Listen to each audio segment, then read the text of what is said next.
পবিত্র ঈদুল আজহা উপলক্ষে সারা দেশে গবাদি পশুর হাট বসতে শুরু করলেও বেচাকেনা সেভাবে শুরু হয়নি। তবে কোরবানির পশুর যত্নে ব্যস্ত খামারিরা। এ বিষয়ে আরও খবর জানাতে চলে যাচ্ছে নাটোরে। সেখান থেকে যুক্ত হচ্ছেন প্রতিনিধি এস.এম. রওশন। রওশন, নিশ্চয়ই আমাকে শুনতে পাচ্ছেন। কেমন দেখছেন আপনার এলাকায় কোরবানি পশুর আমদানি? খামারিরাই বা কি বলছেন, বিস্তারিত জানান আমাদের। ধন্যবাদ সুকান্ত। আমি এই মুহূর্তে দাঁড়িয়ে আছি নাটোর সদর উপজেলার ডালসড়ক নামে একটি খামারে। আপনি যেমনটি বলছিলেন, আমি একটি তথ্য দিয়ে রাখি। সেটি হলো যে নাটোরে এবছর কোরবানির পশুর চাহিদা 2,50,000-এর মতো। কিন্তু নাটোরে প্রান্তিক খামারিরা এবছর আ কোরবানির পশু প্রস্তুত করেছে প্রায় 4,76,000। অর্থাৎ নাটোরে এবার 2,26,000 পশু অতিরিক্ত উৎপাদন করা হয়েছে বা তৈরি করা হয়েছে। তো আপনি যেটি বলছিলেন সেটি হলো যে এবার আমি প্রান্তিক খামারিদের সাথে কথা বলেছি। তারা আমাকে যেটি জানিয়েছে এবারের দ্রব্যমূল্যের মূল্য বৃদ্ধির পাশাপাশি এবং শ্রমিকের মূল্য বৃদ্ধি হয়েছে।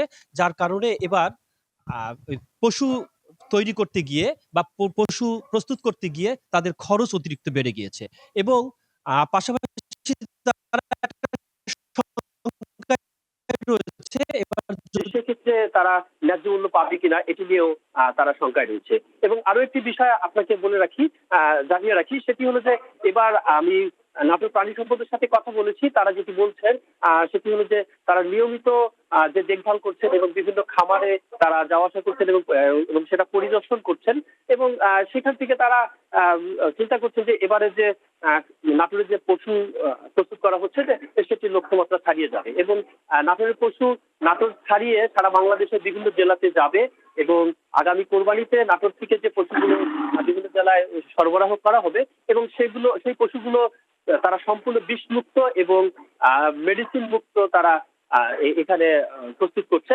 বিধায় এই নাটোরের পশু সারা বাংলাদেশে এবার একটি সুনাম অর্জন করবে বলে তেমনটি জানিয়েছেন। এবং খামারিরা যেটা আমাকে বলছেন, যদি এটা সরকার দেখভাল করে এবং বিদেশি পশু যদি আমদানি না হয় সেই ক্ষেত্রে তারা ন্যায্য মূল্য পাবে বলে আশা করছে।